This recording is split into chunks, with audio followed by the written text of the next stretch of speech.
Hey y'all, so today's recording is on freedom. And I'm giggling about it because I like digging into the idea, especially when you consider the American West and, America in general, this idea of, tread on me and you're violating my freedom. And it struck me that, yes, that is a type of freedom, but perhaps it is not biblical freedom. And when I was meditating on with God and just trying to understand it better, because I'm a military brat. Like, I got a little pissy when they wanted to mess with the Pledge of Allegiance because it's like, well, it's because you want to remove God. No, it's because it's the Pledge of Allegiance. Leave it alone. I grew up in that kind of like. I think I'm the only one in several generations in my family who didn't serve, and they wouldn't take me because I had flat feet. So, but well, and breathing problems, but whatever. The thing I wanted to get into was what biblical freedom looks like. And while I was asking about it with God, he brought me to two people. He brought me to Paul, and he brought me to Joseph. And, a lot of Paul's letters that are in the New Testament, a lot of them were written in prison. I think Thessalonians was. I know that Philippians was. And that's where he's talking about joy a great deal. And after we finish up Romans, I'm going to be doing Philippians next, because it's going to be something I want to dig into, the idea of joy in chains, if that makes sense. And the reason I wanted to, or rather where I wanted to start off, was actually with Joseph. Genesis 39, starting at 19. To set the stage, Joseph is working at Potiphar's house. He is doing his best, everything's prosper, he looks really nice, so Potiphar's wife wants to sleep with him.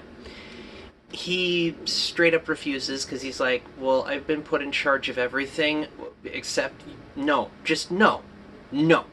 So he runs off, leaves his coat behind, and his wife, verse 16, she kept the cloak with her until her husband came home. Then she told him her story.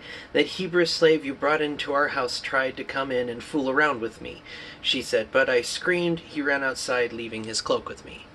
And he had run off just because she kept hounding him, if you want to go read through chapter 39. The part I wanted to dig into is at 19. Potiphar was furious when he heard his wife's story about how Joseph had treated her. So he took Joseph and threw him into the prison where the king's prisoners were held, and there he remained. But the Lord was with Joseph in the prison and showed him his faithful love. And the Lord made Joseph a favorite with the prison warden. Before long, the warden put Joseph in charge of all the other prisoners and over everything that happened in the prison. The warden had no more worries because Joseph took care of everything. The Lord was with him and caused everything he did to succeed. And it started having me wondering, especially since, the American version of freedom and all that. It's like, okay, so why would you point me toward Joseph, God? And I started digging into it. I started looking at it and digging into the different words for it in Greek and Hebrew and all throughout the Bible. And made me wonder, it's like the question, okay, God, how can you be with me if I'm in prison? If I'm in the middle of these chains, if I'm in the middle of the valley of the shadow of death, or in the middle of a shitstorm of suck, how are you with me? And Joseph is prospering. The Lord shows his favor upon him and brings him to a place where even in prison, or in a prison, I should say, he is not imprisoned. And I started thinking about that with Paul, who is very much in the same place. Imprisoned, or in prison, but not imprisoned. Because even though he was chained, he was free. And I think, especially with the digging into Romans that we've been doing with the daily recordings, I think a lot of time we tend to equate the ideas. It's the freedom to do whatever you want. Well, you always have the freedom to do whatever you want. Such is the nature of free will. Consequences notwithstanding. You can do whatever you want to do. Such is the nature of free will. That's one thing that God shows kindness to us about. We have the free will to listen to Him and live life in a way that promotes true freedom, or we live in a life that chains others, be it words that leave shackles of imprisonment, like self-image destroyers, or, the different actions we take, whether they enslave others to pain or they enslave ourselves to the actions we made. And so it strikes me that having the freedom to do whatever one wants is inconsequential when what one does with the capacity to do whatever one wants to do is more important.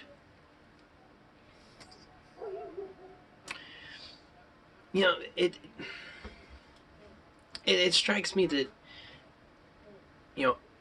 how one uses freedom is almost more important than it. And I say this not trying to talk about shackles or anything like that. Tyrants will be tyrants. There's always going to be tyrants as long as somebody wants to put themselves above God. I've said it before, I'll say it again. It's like, I'm superior to all of you. No, dear. You may have talents and gifts and things like that, which is a great thing. It is, absolutely. You can't compare each other. Because an artist is a wonderful artist. They may make a crap mathematician. Or to use another way, a heart makes a wonderful heart. It's a really lousy eyeball. And a foot makes a wonderful foot. It's a rather poor shoulder. So, if we get away from the idea of comparing and get into a sense of freedom of who we are, because even though, America, freest country in the world, if we're bound to the idea that we have to do exactly what everybody else is doing blindly, then we're not free. Because we're doing the action blindly. We're not actually thinking about it. Because I think freedom, in a way, is one's capacity to grasp the action. True freedom is not the ability to say, well, I can run around butt naked screaming my head off. No. Well, you can, certainly. Your actions, consequences, don't do it, It's not that kind of freedom. It's the kind of freedom that says, wait. I'm not okay with the sentence just following orders. I'm not okay with the rationalization from cheer or rote. That's what real freedom strikes me as. Because even though Joseph was in a prison, God was with him. And the prison, so he was informed he wasn't actually imprisoned. Getting to that idea, the imprisoned. If you're in it, if you're staying in the valley of the shadow, you're imprisoned there. To use Star Trek DS9, why do you stay here?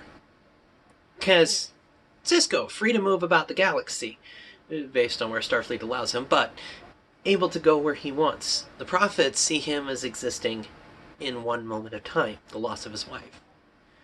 So even though he's free, he's still a slave to that moment. Like we tend to be. We go back to moments of torture for us, be it, a betrayal of a friend or cold word from a family member, or a meeting a hero moment. Because as long as there are tyrants, we have choice. We have choice to exist in that kind of tyrannical behavior that puts impulse first, or we can put others first.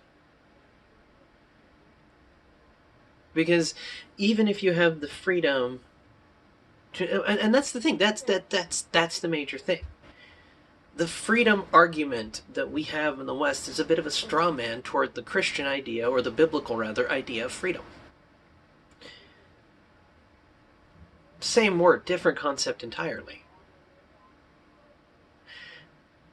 Because the American style of freedom, to me, doesn't really account for the fact that we can all be tyrants. And that's one thing that I think the Bible points out that we tend to forget in Christendom. We can all be tyrants. Position, power, influence. It's what we do with it. So you can have somebody who's, well, I'm a deacon at my church, and they could be more tyrannical than a leader of a nation that's a dictatorship. And you can have the inverse true too, because it's the heart. And the heart of a tyrant is going to be that until it supplicates to Christ. Or unmade at the end of everything. But it's neither here nor there. The here and there is the now. The moment to say, okay, I don't want to be a tyrant. And being a tyrant, to me, can sometimes really just look like not offering anybody else grace. I started digging into the New Testament Greek for the idea of freedom and free, because Paul uses the language a lot. And I kind of like Paul. He's a little sarcastic, a bit fun. It's just really fun character. And or character in the idea of their, oh, you're such a character idea. Anyway, when I'm looking into the Greek, I found there are 3 words used. 2 of them are the same word in adjective or verb form, respectively. And the last one kind of threw me for a trip as a little when I learned it. The idea of charisma. And, as a D&D player for a minute, that was just like, that's not what that stat is. Okay, so I'm a crap Christian in that regard. Don't care. God works with me and works to make me who he wants me to be. So, anyway, the idea of the charisma here, that it's from grace. That the definition is a gift of grace, a free gift. Like I said, not the D&D stat. It's like, okay, so if it's a gift of free grace, and freedom and tyranny are generally opposites, especially even for how Paul sees it, then freedom would be gifts of grace, given freely, given without reproach, given from the heart, given from the core of oneself, expecting nothing in return, a gift. So if freedom to Paul looks like that, then it made me wonder just for a minute, okay, so grace looks like, or freedom looks like grace given gifts. It's grace upon more grace. That's what freedom is. What is the other word? 2 words. And in the Greek, it's eleutheros, I believe it is. And it is free, not a slave or under restraint. The other version of it, eleuthero, which is to make free or exempt from liability. And it made me think to a verse where Jesus is asked about sins and the whole, well, who are you to forgive sins? And Jesus says, well, what else are you going to do with them? You can't really hold on to somebody else's sin. That's not your job. The one being in the universe, whose job it is to know all of that, to handle that. Judgment is mine, says the Lord. That being gives grace and more grace. And the justice of doing it is to be merciful. That in God holding people accountable, when they do it their way, they're responsible for their actions. When they do it his way, he molds them. I heard it once that God takes complete responsibility for a life that is completely his. And it makes me think, okay, the verses where Jesus is saying, look at the wildflowers, best dressed, they're absolutely beautiful, and yet Solomon in all of his splendor has nothing on them, even though none of the flowers are never seen. And, being in the desert, I can resonate with that. Because, and I never thought I would, because I grew up a Rocky Mountain girl, but, go out in the desert, everything is dark and brown and gray and dead, and just like, wow, this is a desertous wasteland. But it rains, and all of it lights up into really gorgeous colors, purples, and blues, and greens, and just gets stunning.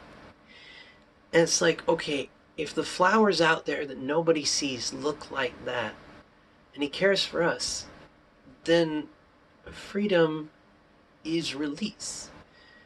Not just to trust in God, to know that he handles it, that he is Jehovah, he is Yahweh Jireh. The Lord sees to it. Jehovah Jireh, if you want the other, but yes, Yahweh Jireh. The Lord sees to it. He sees to tending to us. He sees to what we need. We may not understand what we need or even know it, but that comes to where the question can be. Because we all have those questions. And I don't think it's about no longer asking questions. The Bible certainly doesn't say that. and really, anything that says you can't ask questions anymore is a cult. Just no matter what subgroup it is. You're not allowed to ask questions. Oh, you're a cult. Yeah, no. We don't have to. We can ask those questions. We can ask God. God is big enough for us to go, question, this crap sucks, explain. And he may not do it as we want because he's the creator, we're not.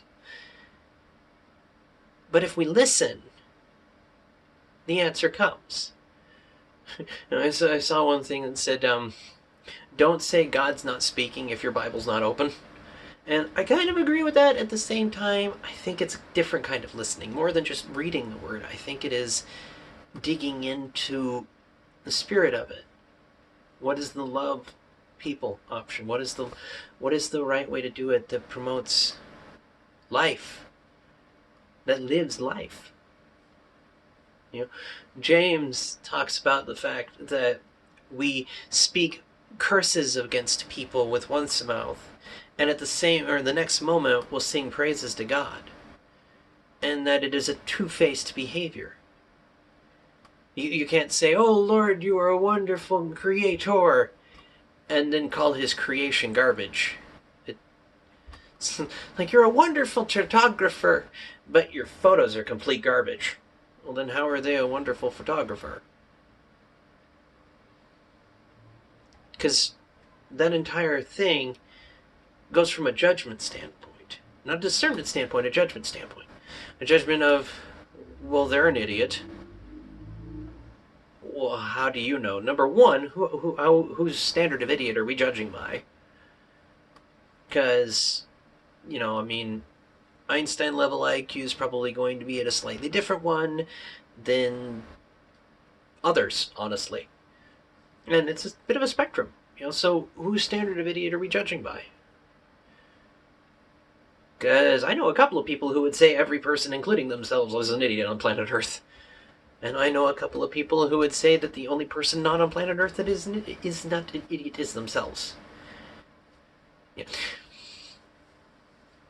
And those questions are the ones that start to get asked from there, just taking a step back.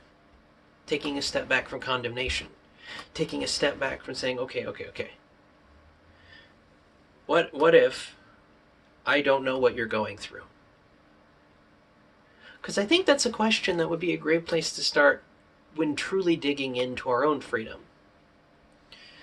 What if we free ourselves, or rather be freed from, the part of ourselves that wants to condemn instantly, and allow ourselves to be made into beings that love first?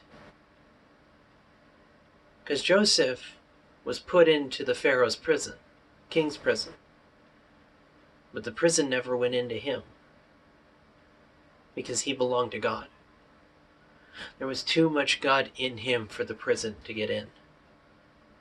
And if there is more God in us than world in us, then it is easier to ask those questions. Even if we don't necessarily know that it is God in us when we ask them. Because I find myself wondering more and more, and this is something I need to dig into. I'm just tossing this out there. This idea of multiple Jesuses, and Lord, give me the words so I can get with it. I grew up in Utah, so I'm very used to the idea of our Jesus is better than your Jesus. It's kind of the joking state motto. And it made me start thinking about books like American Gods with Neil Gaiman, and just all these different jokes that it's like, okay, well, there's this Jesus and that Jesus, and it's like, well, there's only the one. And if we're having all of these different versions, all of these different then perhaps it's because we're trying to create a Jesus in our image rather than letting him shape us into his. It's like, well, God told me to kill these people. No, he didn't. Number one, there was only one group of people in that whole taking of the promised land that the Israelites were supposed to take care of. Amorites, the rest, everybody's supposed to make peace with. Number two, he's God. I'm pretty sure if he wanted them God, look, they're dead. I'm not trying to be blasphemous on that one either. Just take a minute. Because if we want to say, okay, God told me to do this, is it the same God who healed the ear of the slave of the man who was having him escorted to his death? Because that slave, the head priest slave, was there to help grab Jesus, to take him to his death. Peter cuts his ear off, and she's like, don't, just put the sword down, stop being an idiot. Heals the ear. What do you want? I know what you want, but what, because he's got, anyway. If that's the idea there, that we can dig into him, and that his way of doing it, even when he is being taken to his brutal death, that he would still heal that man and see him as just as a child, then is it the same Jesus you're following, that I'm following, that any of us are following? Because I think the more I look at some of these variations and the more I look at the Bible, it's like, we may not be following the same guy, just for what it's worth. And it's a question that I think we have to ask. Does Jesus said to Potiphar, it's like, yes, I am a king. If my kingdom worked the way yours does, my followers would be here, you would be dead. But not how that's working, so... And he goes through the obedient death that he knows God has planned. Because it's not about being in control. That kind of control itself is chains. Because it's a delusion. It's a lack of freedom thinking that we have the ability to control. Influence, absolutely. Control, no. Even multi-billionaires like, I have all the money in the world to make the best house in the... That California wildfire took it up pretty good. That's unfortunate. Or people, natural disaster should remind all of us we control nothing. Nada. We influence. We prepare. We do what we can. We listen. We obey. Not to the world, be it inside or out, but to what God has for us. And sometimes it will look a little weird. Because, just using the same idea and analogy, go into Noah. What the world set a plan and prepared back then times would have been store for winter seasons kind of thing. It would have been preserve food for seasons where there won't be food. Basic preservation tactic. Noah's preparation was building a boat, which, all things considered, even nowadays, a little weird. It's like, it's the rainy season. Are you planting crops? Nope, building a boat. Why? Just building a boat. I know I'm supposed to build a boat, so I'm going to go build a boat. But we don't need a boat. We will. And even though everybody else thought he was nutty, he did what he was told. And that's what it's supposed to look like. Shema, listen and respond. If you know what's on your heart, do it. Measure it against the word. If you don't know what's on your heart, ask God, since he knows it better than we do. Because that's where the relationship gets the chance to prosper, blossom, and bloom. Is in those moments of conversation. Because it is relationship. Freedom is the ability to be taken out of the world's way of doing it and being placed in God's way of giving grace. It's interesting to think about just for a moment before I close. that the moment Jesus was enthralled as king, not enthralled, hailed, lifted up, exalted, there we go, as king, was the same moment he was on the Roman torture device. That he set all of us free in the purest form, at the moment, of purest form of lack of freedom, where everything has been taken, including life. And because the way he did it, obedient heart for the Lord, and moment of death became life. And that's the obedience that Paul talks of often. Being obedient to the point of death, death on a cross, risen in high places, seated at the right hand of God. Seated. That's the kind of obedience, that's the kind of life we can live. Joseph didn't let the prison in, because even in jail he was free. Paul did not let the Roman prison in, because in jail, even when he was in Rome, waiting to be executed, he was free. When Jesus was taken to Calvary and hung on a cross, we were set free. As he rose, we are raised. That's biblical freedom to me. The ability to look at that kind of grace, that kind of gift, and give it in return. We love because we are loved. We give grace because grace is shown to us. We judge not because we have been judged innocent by the Savior's blood. That's accepting Jesus. That's accepting biblical freedom. Not arguments over which tyrant does what. And saying that God is my real king, the kingdom of heaven, my real home. So, worst case, this is just a mildly irritating inconvenience during a really nifty staycation. And wait for him to come home. Because he will. And the tyrants like that, he will deal with. Paul even says the same. I'll talk to you guys later. Looking forward to starting Romans 7 tomorrow. See you then.